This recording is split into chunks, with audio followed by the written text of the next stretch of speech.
Halo majikan, hari ini Babu akan membahas sebuah kasus dari wanita yang ingin melamar menjadi LC karaoke tapi berujung mengerikan. Di mana dia disiksa oleh orang-orang yang kacau banget jahatnya, gengs. Dan ada plot twistnya dari orang-orang ini yang membuat kita nih jadi cukup puyeng dengernya. Jadi ceritanya ya, ada seorang wanita bernama Dwi Putri Apriliani Dini yang merupakan orang asli Lampung, di mana di tahun 2025 kemarin berusia 25 tahun. Dia ini seorang janda anak satu yang setelah pisah dari suaminya, Dwi itu pergi merantau dari Lampung tadi itu untuk pindah ke Batam. Dan waktu di Batam, dia tuh sempat bekerja sebagai karyawan pabrik. Ya udah akhirnya menetap di sana selama kurang lebih 2 tahun. Dan selama di Batam pula, Dwi ini ngekos dan sehari-harinya kalau keluar tuh dia memang selalu menggunakan hijab, jadi pakai kerudung. Tapi karena satu dan lain hal, sebenarnya Dwi ini tuh pingin pulang kampung balik ke Lampung. Setelah tadi 2 tahun udah menetap di Batam ya. Namun sayangnya memang duit tabungannya dirasa belum cukup mungkin untuk ongkos pulang. Dan jadi nggak ada tabungan, nggak ada sisanya gitu loh buat dibawa pulang. Makanya dia mulai kepikiran lah untuk mencari kerjaan lain yang lebih oke secara gaji pastinya ya, dibandingkan tempat dia bekerja di pabrik itu. Makanya di waktu senggang,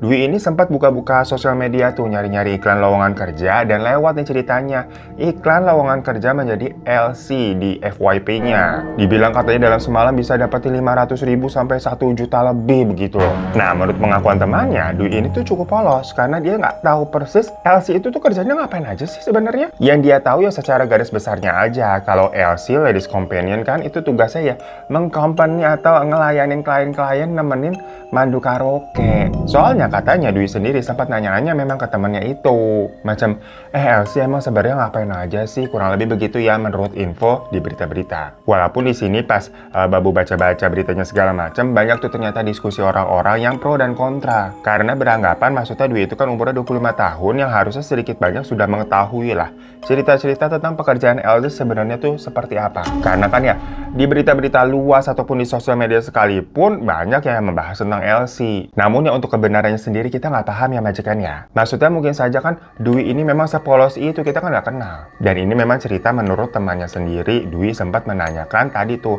LC emang kerjanya sebenarnya seperti apa. Berarti kan dia nggak tahu seluk-beluknya. Ya pokoknya di sini Babu izin hanya menyampaikan beritanya aja ya, no judging. Sampai akhirnya Dwi ini kan tertarik tuh sama loker tadi. Tapi sayangnya yaitu Dwi ini memang tidak mencari tahu lebih detail lagi, gengs. Apakah agensi yang merekrut para LC ini tuh trusted atau enggak? Karena kan zaman sekarang apa ya? Banyak loker-loker yang nipu-nipu gitu, yang aneh-aneh. Yang singkat cerita, datanglah dia tuh untuk interview tatap muka pada hari Selasa tanggal 25 November 2025. Yang konteksnya waktu itu dia tidak menggunakan hijab karena ya ini mau ngelamar jadi LC. Nama kantornya sendiri tuh MK Management, yang mana penampakannya berupa rumah 2 lantai di perumahan Jodoh Permai Blok 28, Batu Ampar, Batam. Jadi ini semacam rumah yang dijadikan kantor. Di sana Dwi itu langsung diinterview sama si pemilik agensinya bernama Wilson Lukman atau dipanggilnya Koko Wilson. Gak banyak info sih soal si Koko Wilson ini, tapi netizen biasa suka jadi detektif dadakan nge-share tuh kalau katanya si Koko Wilson pernah ke gap pakai strobo tuh di jalanan yang ngeganggu pengendara lain. Berasa jalanan punya dia padahal ambulans bukan, aparat bukan. Yang pasti samperin sama pengendara lain itu dimintain surat izin penggunaan strobo, barulah Koko Wilson minta maaf gitu biar kagak viral, tapi udah terlanjur viral. Ya informasi penting nggak penting sih, namanya juga tadi netizen. Kalau ada sebuah kasus nih langsung dibongkar aib-aibnya. Balik lagi ya kita ke proses interview. Di interview pertama, Koko Wilson ini langsung menyampaikan kalau ya Dwi kamu keterima. Jadi di hari itu juga interview langsung dibilang keterima dan dibilang nanti sore jam 6 balik lagi ya kita langsung training. Nah di sini kan dengarnya aja udah cukup sus sebenarnya ya, mencurigakan. Interview nih baru datang ujuk-ujuk langsung diterima dan malamnya langsung disuruh training. Kayak hah cepet amat. Tapi tanpa menaruh curiga sedikit pun, dengan senang hati Dwi akhirnya balik lagi ya ke kantor tersebut di jam 6 sore seperti waktu tadi yang diinfokan. Dia berpikir ya wajar aja trainingnya ini baru mulainya sore karena kan jam LC sendiri kerjanya itu lebih banyak shift malamnya. Nah sekarang kita masuk ke day one proses yang katanya training itu. Pertama-tama Dwi itu dicekokin minuman alkohol, gengs. Karena menurut manajemen, salah satu job desk dari LC itu harus nemenin klien minum-minum. Makanya harus dilihat dulu nih, dilatih supaya terbiasa minum, nggak cepat mabuk. Karena kalau LC-nya udah keburu mabuk duluan sebelum kliennya mabuk, ya repot nanti masa kliennya ditinggal teler, katanya begitu. Ya udah dari situ si Dwi minum-minum bareng LC lainnya memang di bawah naungan si MK Manajemen. Tapi ternyata Dwi itu basicnya nggak terlalu kuat minum, karena emang biasa nggak minum gitu loh kan. Karena ini alkohol majikan. Dan efek mabuk dari seseorang seseorang itu memang berbeda-beda ya. Ada yang jadi pendiam, ada yang bisa langsung tepar, ada yang juga jadi hiperaktif. Nah, menurut Coco Wilson, efek mabuk dari Dwi itu adalah jadi banyak ngomong, jadi banyak bicara gitu. Ngomong apa aja nggak jelas, meracau. Ditambah cukup rusuh juga karena Dwi itu katanya sempat ngebanting beberapa properti, alias yang mungkin di sini jatuhnya jadi hiperaktif. Dan di momen tersebut, perbuatan Dwi ini dinilai tidak sesuai dengan harapannya Coco Wilson. Ya karena kalau ada klien di situ kan bisa amsyong ya. Yang mana Coco Wilson langsung menilai kalau Dwi ini berarti dianggap tidak memenuhi syarat buat jadi LC di tempat kerjanya. Namun masalahnya, kalau perusahaan yang benar nih, perusahaan eling begitu ya, terlepas dari ini mau ngerekrut LC ataupun karyawan biasa, kalau memang calon karyawannya yang dinilai tidak cocok, ya udah langsung cut aja, nggak usah dipekerjakan. Apalagi kan ini masih dalam proses training yang baru sehari, woi. Nggak cocok ya udah cari kandidat yang lain, kan begitu ya. Nah tapi ini manajemennya emang agak lain. Dimana dibilang kalau Dwi ini mau keluar dari manajemen, dia itu harus bayar penalti jutaan rupiah dengan alasannya A, B, C, D, E, F, sampai Z, banyak banget gitu persyaratannya. Yang tentunya nggak masuk akal. Jelas di sini mah ketahuan kalau ini tuh manajemen bodong alias penipuan. Mana ada orang mau kerja terus dinilai tidak cocok, tapi kalau dia mau keluar malah harus bayar penalti gitu, mah jebakan Batman. Yang ada prosesnya itu orang lamar kerja diseleksi dulu gitu kan, di training ini cocok apa enggak. Kalau cocok lanjut disuruh tanda tangan kontrak dah tuh. Ya tapi kalau nggak cocok ya udah langsung I'm sorry goodbye, out aja. Nanti kalau si karyawan yang dinilai cocok tadi tuh mau tanda tangan kontraknya, di mana ada penjelasan ya kalau misalkan kamu di tengah jalan mau keluar, padahal dengan sadar kamu udah tanda tangan gitu ya, baru deh bisa dituntut bayar penalti. Bener ada dasar hukumnya, ada perjanjian kontraknya. Nah ini apaan? Hari itu interview langsung diterima, malamnya disuruh training, nggak cocok mau keluar, bayar penalti loh. Iya, apa lu kata? Nah sebenarnya gengs, hal-hal seperti ini tuh memang sudah banyak kejadian. Kalian sering dengar nggak sih kayak orang lamar kerja nih kan mau interview segala macam tapi KTP-nya disita. Ya nanti di dalam kalian tuh suruh bayar ini itu, kalau nggak mau ya nggak bisa, harus bayar. Perkara KTP kalian tuh disita sama mereka. Atau dari majikan ada yang pernah ngalamin juga? Boleh coba komen di bawah ya. Sering tuh kejadian-kejadian kayak begitu. Dan diceritain ini tujuannya Dwi itu ngelamar itu kan pengen cari duit. Jadi kalau ujung-ujungnya malah disuruh bayar duit, keluar duit, ya dia kagak punya. Belum juga kerja dapat gaji mau udah disuruh bayar. Dari situ Dwi kemudian dioper, dihandle sama ada nih namanya Mami Melika sebutannya, yang memang merupakan pacar dari Coco Wilson. Jadi ditempatin di rumahnya Mami Melika. Bisa dibilang Dwi ini dibawa asuhan sementara Mami Melika lah. Dan di situ si Dwi dipaksa buat bikin video rekayasa yang adegannya nih seolah-olah dia lagi mencekik Mami Melika begitu. Lah tujuannya apa bikin video begitu? Supaya nanti kalau Dwi ini ada niatan berusaha untuk kabur, dia ini bisa dilaporin ke polisi, dibilang telah menyerang Mami Melika dengan bukti ini ada videonya. Intinya mah itu video buat pemerasan, buat ancaman ke Dwi aja biar nggak berani kabur. Nah pembuatan video itu aja tadi kita kan dengarnya udah cukup drama kayak video drama Cina TikTok begitu ya. Tapi ternyata yang lebih drama lagi nih ya, video tersebut dikirim ke Coco Wilson lewat WhatsApp sama si Mami Melika, yang tujuannya nggak tahu apa sebenarnya, macam kayak caper aja kali kasih Coco.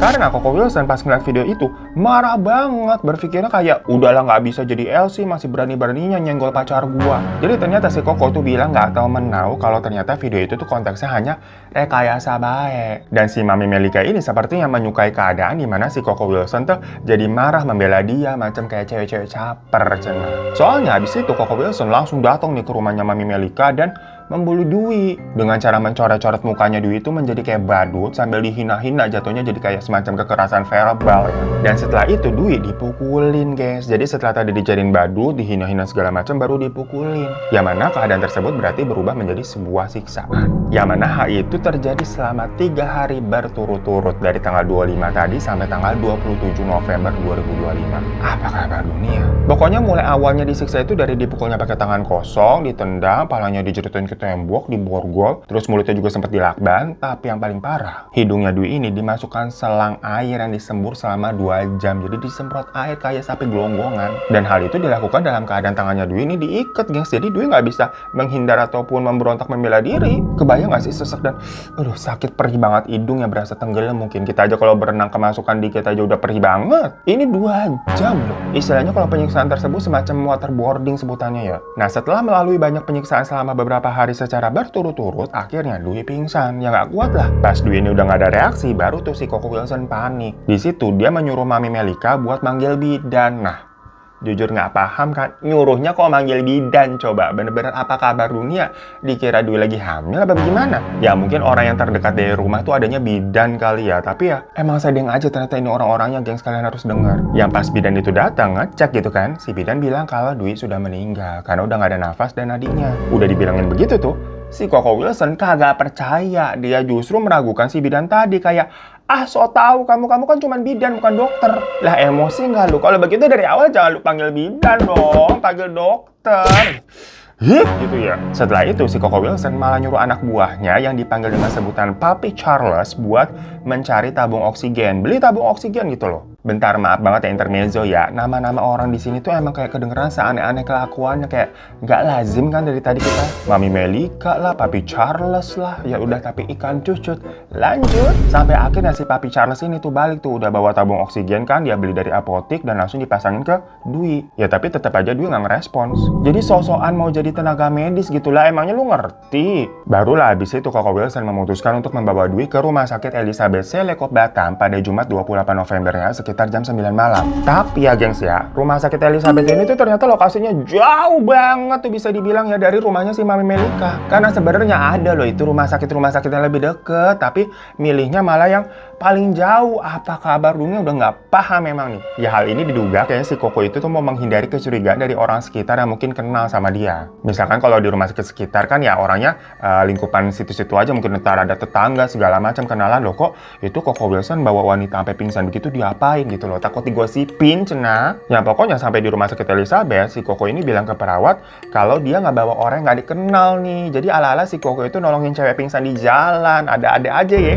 Dan Dwi saat itu memang kan nggak bawa apa-apa ya, cuma dibawa badan aja gitu, jadi nggak ada dompet, nggak ada KTP, yang kemudian makanya datanya ini ditulis sebagai Miss X, yaitu istilah buat seseorang yang memang tidak diketahui identitasnya. Ya menurut pengakuan Koko Wilson, dia bilang Miss X ini tuh adalah korban KDRT teman pacarnya. Buyeng kan lu?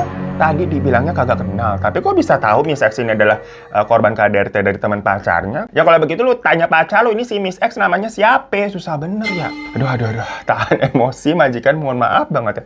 Namanya juga ini mungkin si Koko tukang tipu ya, Tuti tukang tipu, bohong aja dulu. Logisnya ntar mah kagak, belakangan aja. Udah kadung panik soalnya dia tuh. Dan sejalan sama apa yang disampaikan sama bidan sebelumnya tadi, pas dicek di rumah sakit memang ya Dwi dinyatakan sudah meninggal. Nah karena tapi di situ yang memberikan pernyataan adalah seorang dokter di rumah sakit, baru deh si Koko Wilson percaya kalau Dwi bukan sekedar pingsan doang, tapi sudah tidak ada. Kalau si bidannya dengar pasti bilang kayak ngeyel sih, dari tadi udah dibilangin. Nah di situ makanya Koko Wilson langsung ngurus ini itu, yang ngurus surat kematian Dwi, nyari ustadz yang untuk bantu pemakaman nanti, sekaligus koordinasi ke anak buahnya untuk cabut-cabutin tuh CCTV yang di rumah untuk menghilangkan barang bukti. Nah pas dia lagi mengurus administrasi di rumah sakit itu, si Koko Wilson nih bilang kayak sekalian mau bantu pemakaman Miss X dengan nama nisannya nanti ditulis Miss X aja gitu ya, karena Koko Wilson ngakunya nggak kenal kan, jadi nggak tahu namanya siapa, udah tulis Miss X aja, saya yang ngurus, jangan rumah sakit yang ngurus. Kayak baik banget nih Koko Wilson. Kebayang nggak sih lo ada orang nolongin cewek di jalan gitu kan, dibawa ke rumah sakit ternyata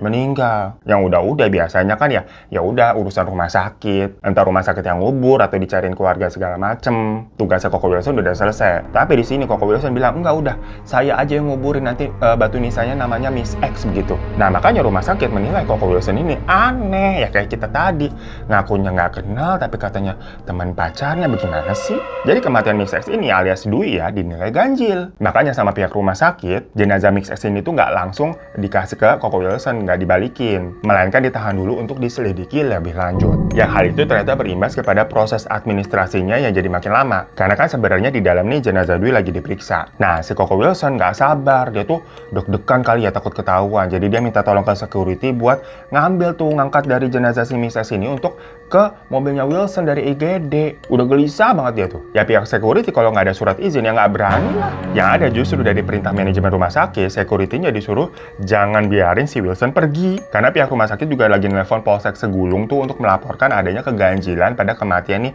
seorang jenazah yang disebut Miss X yang dibawa sama si Koko Wilson. Ya dari laporan itu polisi langsung bergerak tuh mengamankan 4 orang, yaitu si Koko alias Wilson Lukman selaku owner yang dianggap sebagai pelaku utama, dan yang kedua Mami Melika yang ternyata namanya Anik Istiqomah, pacarnya si Wilson. Terus ada tadi tuh Papi Charles yang nama aslinya ternyata Salmiati, sama yang keempat juga ada namanya Papi Tama yang namanya Putri Angelina. Loh, makin puyeng kan kalian? kok ini nama asli dari papi-papi itu ternyata pada Wedo alias perempuan kok dipanggil papi. Jadi ternyata memang si papi-papi ini buci, gengs, alias wanita yang berpenampilan seperti laki-laki. Jadi biar lebih meyakinkan dan dananya udah laki begitu, masa dipanggilnya Samiati sama Putri, ya diganti papi dong, Papi Charles dan Papi Tama. Apa kabar dunia? Puyeng kan? Dari keempat pelaku, polisi ini mengungkap kalau semuanya punya peran masing-masing dalam menghabisi Dwi. Wilson yang sebagai pelaku utama yang melakukan kekerasan fisik terhadap Dwi, mulai dari dia menendang dadanya sampai lehernya Dwi juga, memukul bagian kepala, pokoknya secara berulang-ulang menyiksa. Wajahnya Dwi pun pernah dipukul pakai sapu lidi, dan puncaknya itu Wilson ngasih selang air di hidungnya Dwi. Bener-bener sakit banget nih, gila koko-koko satu ini ya. Sementara Mami Melika itu berperan sebagai otak dari pembuat video rekayasa yang memicu kemarahan dari si Koko Wilson. Kayak cewek-cewek gila drama. Lalu kalau Papi Charles sama Papi Tama itu lebih ngikutin ke perintah dari dua bosnya itu. Disuruh beli lakban manut, disuruh beli tabung oksigen iya, disuruh jagain Dwi biar nggak kabur juga iya, disuruh ngeborgol sambil ngelakban mulutnya Dwi iya, sampai disuruh menghapus data CCTV. Ala-ala ajudan dari bos-bos kejam di drama-drama Cina. Ya karena mereka melakukan penghapusan dan pencopotan CCTV yang memang disuruh sama Koko Wilson ya, jadi para papi ini tuh dinilai menghilangkan barang bukti. Setelah mereka ditangkap, polisi menyita beberapa hal. Di antaranya tuh ada selang tuh sepanjang 6 meter yang tadi buat dialirin air, satu buah tabung oksigen, satu unit mobil warna hitam, tongkat, lakban, HP, hingga CCTV. Pokoknya ada 9 titik CCTV yang diamanin sama polisi. Ya walaupun sudah dihapus-hapus tuh datanya, tapi ya tim digital dari kepolisian tuh bisa mengembalikan data-data itu lagi. Pokoknya semua bukti jadi terlihat jelas tuh di mana Wilson sama yang lainnya melakukan penyiksaan terhadap Dwi. Tapi ternyata sebelum mereka menyiksa, mereka nih udah minum-minum dulu gitu ya, pas mabok barulah melampiaskan semuanya ke Dwi. Dan selama penyiksaan, Dwi ini tuh selalu dilucuti bajunya, jadi nggak pakai busana. Sedih banget ya. Atas kejahatan dari Koko Wilson sama yang lainnya lakukan, mereka itu dikenakan ancaman pidana seumur hidup bahkan hukuman mati karena dinilai sebagai tindakan berencana.